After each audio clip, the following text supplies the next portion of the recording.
Excellent. Okay. So today, here's what we're going to do.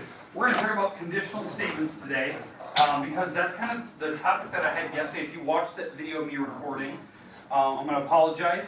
I completely forgot that I had a meeting on Monday morning, and I remembered at 10 at night on Sunday. So I came up here at 10 o'clock, and I recorded myself teaching you your 20-minute lesson. So that way I can post it for you on Sunday night and get it out for you so you can watch it. So if you haven't watched the video yet, make sure you're doing that. What we're doing today, we're going to talk about conditional statements. Hopefully this makes sense to you now that we've seen this enough times already where you kind of understand this. So here's what we're going to do today. We are going to, for the most part, look at advertisements. Advertisements that are on the web somewhere. And I'll give you kind of companies I want you to go search for. I would like you to get their main advertisement slogan. And we're going to make a conditional statement out of it. Okay, now, if you don't know what a conditional statement is, it's where you put an if-then statement. If this, then this. Okay? After we're done with that, I know this is really hard to see, sorry. After we're done with the slogan, then we're going to write a converse for it, an inverse, and a contrapositive. Okay, so hopefully that makes sense to you. So we're doing some type of conditional statement, but with an advertisement. Okay, so the first command I'd like you to take your little group and go look up. I would like you to look up Geico. Geico. With the lizard? Yeah, with the lizard. Look it up. I want to know what their slogan is. Okay, so go look it up. I want to know what it is. So find it online. Go look. Okay, once you have found your slogan, and your group should have somebody searching, or at least two of you maybe have, or all three of you have a computer up. Okay, once you have it, I would like you to try to take it, and let's see if you can do this. If you can make it a conditional statement. Rewrite this in your notes as an actual sentence, putting the word if and then in there. Now, if you want an example of this, like how do I write, an if-then statement? I'll give you an example. Let's say I use Nike as my example. Nike is a shoe company. Yeah, their slogan is "Just do it." Okay, just do it, right? So here's my conditional statement: if you buy Nike, then you just do it. Okay, or something to that like. Okay. Now it doesn't have to be quote unquote. You can paraphrase a little bit. You can say if you buy Nike apparel or Nike shoes, you'll just do it. But try to use their slogan in the sentence somewhere. So an if-then statement. I think at one point Nike used the slogan, instead of just do it, they used the slogan, no games, just sports. I think that was the thing they used for a very long time. And then EA came out and it was EA Sports, and they took the slogan about sports in general. They didn't want to be associated with EA at the time. So, yeah, no games, just sports or something like that. And then they changed it to just do it. I'll learn Okay. Remember, your goal is to try to write an if-then statement right now in your notes. Okay, when your group has it, I want to hear it. If you have an if-then statement in your paper, I would like somebody to be brave, raise your hand. All right, so Nick, what do you got? If you say 15 minutes or more, then you can save 50% on car insurance. Okay, I like it. You're actually using the slogan. So, the slogan here, Geico, 15 minutes, you can save 15% or more, and car insurance or 50% or more, whatever the slogan is. I just made that up. I was going off of pure memory on that. Okay, so you're absolutely right. If you use Geico, then in 15 minutes you'll save 15%. Or I even like yours. If you take 15 minutes, you'll save 15% or more using Geico. Those are perfect if-then statements. This is just an example of it. Okay? Does that make sense? Like, what is conditioning you for? Okay? It's catchy, right? You know instantly what you're doing. Now, does this work? For some people it does. Just the idea of I could save 15% or more, a minimum 15% of my car insurance. Will that work? Around here, maybe. maybe. If you have really bad car insurance, then yeah, you probably will if you're in high risk. But around here, like the little shops around here, which I call little, it's like State Farm and Nationwide, like those companies, they cover you, and sometimes Geico isn't cheaper than them. You may not save 15%. You may. It just depends on what type of car insurance you have, or home insurance, or whatnot. Okay, but it works. It's catchy. They even use the lizard. I mean, that was the first thing I even heard out of Fred, right? Oh, the lizard. Yeah, the lizard. Okay. Oh, jeez, what am I doing? I'm clicking back. It's catchy. It's something that grabs the eye. Like, I was talking to my wife yesterday about this idea, because I was going to give you this PowerPoint yesterday if I was actually in class. And I was talking about advertisements. And we were driving, to Mason yesterday. And we were talking about the Kia Soul commercial. The hamster? The stupid hamster. I love it. I don't even want to buy that car. I want to burn it to the ground because I hate the hamster. That was just like, it's an advertisement. It's so catchy, you can't forget it. The only reason why they did that, like no self-respecting person would buy it because, oh, the hamster's cute. They're not going to do it. You remember the car. There was a commercial. You guys are way too young for this. There was a commercial for God, what was it? It was a sub shop in Mason. It was Quiznos subs, and they used this disgusting rat to advertisement for an advertisement. It was, and I'm not joking. It had the most annoying voice. It was something like, "Quiznos subs, they are so good to eat," and that's all it said. It was terrible. I saw the commercial and I turned off the TV instantly. But I remembered it. Did I want to eat there? Not really, but I remember that commercial. I just want to punch that thing in the face. But yeah, it's catchy, right? Now, can you take your conditional statement and make it a converse? So switch it, right? Switch it around. So whatever sentence you came up with, can you now switch the hypothesis and conclusion? So switch them around. So, Nick, say, what was your original sentence you just had written a little bit ago? If you save 15 minutes or more, then you can save 15% off. There you go. So if you use 15 minutes or you save 15 minutes of time, you'll save 15% more in car insurance. So switching that around would look something like this, whatever sentence you came up with. So the converse is, in 15 minutes you'll save 15% or more in car insurance, then you used Geico. That's what they want to ingrain in your head, that if you were to use 15 minutes, you would save this because you chose Geico. Okay? The idea is that they want that to ingrain in your head, that when you choose Geico, it's because this is the idea, this is the hypothesis, that you want to save money, then this is your only option. But again, I switched the sentence around. Now, talking about an inverse and a contrapositive to that sentence. An inverse is where I take the original sentence, the original one, and I negate it. Okay, so the idea is that a negation is, if I don't use Geico, so that's a negation. I put the word not in there, don't. So if I don't use Geico, then in 15 minutes I will not save 15% or more. So these are like advertisements ideas. They want to come up with something that's so catchy that however your brain processes it, if it makes it a converse, if it makes like the negation, all you're thinking about is like, the only way I can save money is if I choose that company. They're the best company because I'll save money in the long run. It has nothing to do with the actual customer service, with the actual insurance policy that they're going to give me. All I care about is saving money. In this whole commercial that we talked about, in any way that your brain processes this thing, at no point did they ever talk about, will they replace your car? What kind of coverage? Are they going to give you full coverage? Is it liability only? Will they cover gap insurance? Gap insurance is when you buy a brand new car and there's depreciation on the car because every car has depreciation and it goes down. What happens when you're paying more for the car than what the car's worth? Okay, so just think about this. It happened in my car, my Fusion outside. I bought it, and the depreciation is going so fast that I still owe more money on the car than what it's worth.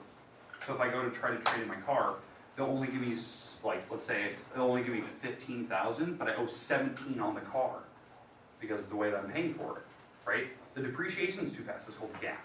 That's gap insurance. And at no point are they ever talking about it. But all they're thinking about is, I'm going to save money. That's the most important thing for people. And then contrapositives. Can you negate the converse? So the converse is where I switch around and I say the 15 minutes first. You'll say 15%. But the contrapositive is when I put the word don't in there. In 15 minutes, if you don't save 15% or more, then you didn't use Geico.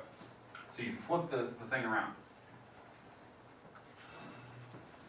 So they're trying to, in any way you write that, there's no other way to, even when they wrote this sentence as a contrapositive or an inverse, it's still talking good about Geico. That's a strong advertisement.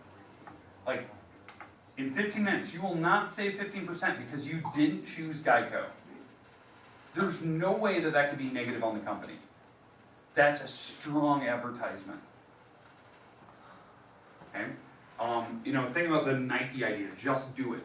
No matter how you write that sentence, no matter how you write it, if you negate it, if you write an inverse or contrapositive, it will not look bad for the company.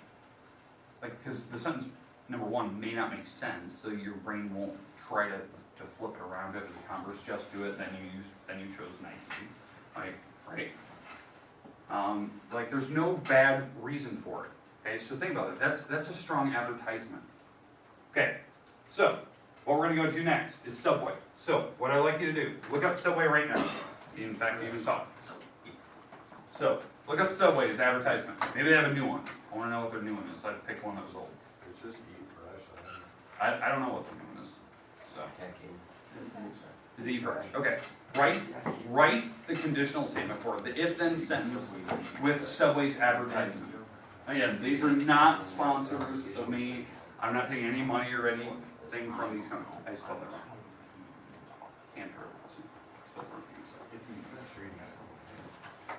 I'm going to have to fix that slide before I post it again.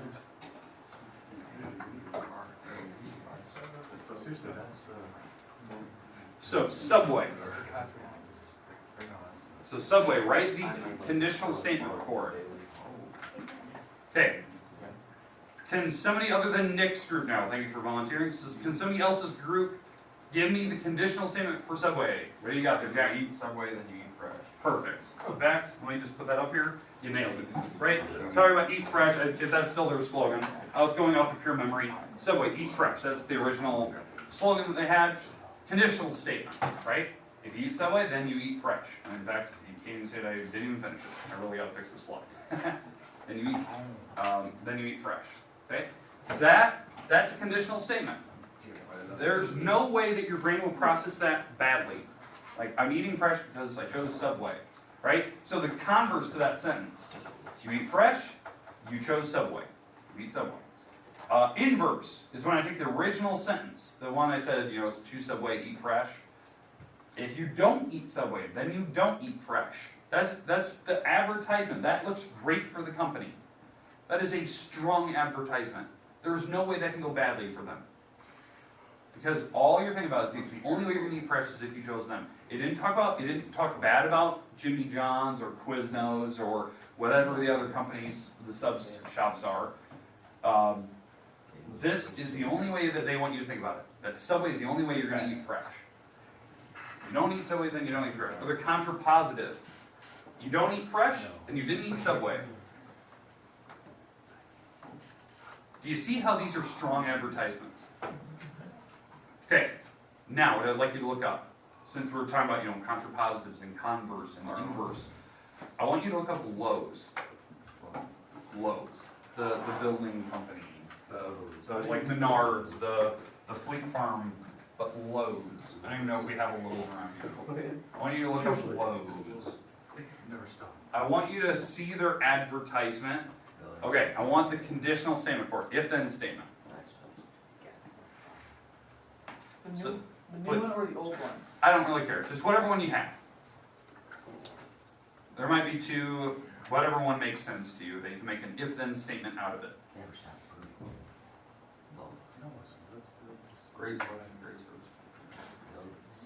Okay, can somebody give me the if and then statement and not the, so not Nix and not Jackson. So somebody else now. All right, so Brandon, what do you got?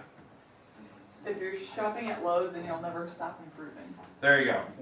That is a strong advertisement. That just gave me goosebumps. I want to go to Lowe's now. Okay, did anyone choose the other one? I did not. Let's build something together. Okay, what was the other one? Let's build something. Okay, so in fact, that was the one that I thought of. That was the one that, that when I was putting this together, I was originally thinking about. So Lowe's, let's build something together. That was the only one I could think of when I was thinking about these companies, right? Let's build something together. So the conditional, if you go Lowe's, then you will build something together, or we will build something together. I think I probably will change that to we tonight. Okay, we will build something together. It's kind of getting that bandwagon effect. That's another type of advertisement slogan, right? That looks great. Like, thinking about an advertisement, like, I want to go to Lowe's. I want to build something. Or, you never stop improving. That's a great slogan. It just makes me all warm and tingly inside that I want to go to Lowe's and build something. It doesn't matter. I don't have any carpentry skills, but I'm going to go try it. Okay? Now, talking about the Converse, switching it around. Okay, going with the old statement. If we build something, or if you build something together, then you went to Lowe's. The inverse, if I put the word not in there, if you don't go to Lowe's, then you will not build something. Okay, together. The contrapositive to that sentence, if you don't build something together, then you did not go to Lowe's. You know, it's flipping the sentence around and putting the word not in there. There's no way that that sentence could go wrong. Like, if you're not improving, you didn't go to Lowe's. Great slogans. They don't talk negatively about somebody else. They're catchy. They want you to think about improving. It's a positive message, right? They didn't have to bash some other company to do it. Okay, the last one. I only have one more of these. I want you to look up Nationwide. Yep, everyone has it. Nationwide. I'm trying to pick companies that everyone knows the jingle or has at least seen it on TV at some point. Okay, I want an if-then statement. So I've already had 3 groups so far, so I'm down to the last 2 or 3 groups here. I want an if-then statement with Nationwide. So the last 3 groups. Can somebody give me an if-then statement and not the 3 groups I volunteered? Thank you very much for that. Okay, please. If you shop nationwide, you're on your side. Then we're. Perfect. There you go. Back, here it is. Nationwide is on your side. If you go Nationwide, or if you use Nationwide, then we'll be on your side. Perfect. That you nailed it. If-then statement, right? If you choose the converse of that, we'll be on your side if you choose Nationwide. Company is on your side, then they're Nationwide, or you switched around, we're on your side, okay, because you chose Nationwide. Something like that. The inverse, going back to the original sentence, and putting the word not in there. If you don't use Nationwide, then we're not on your side. Then they're not on your side. Okay, that type of thing. Okay, that one to me is not the most positive. I was going to finish on this one because when you actually look at the inverse, it's not a positive message. Look at that. Even though it's the catchiest tune, right? They sing it. They have a bunch of advertisements. There was one commercial where it was just a bunch of celebrities singing that jingle.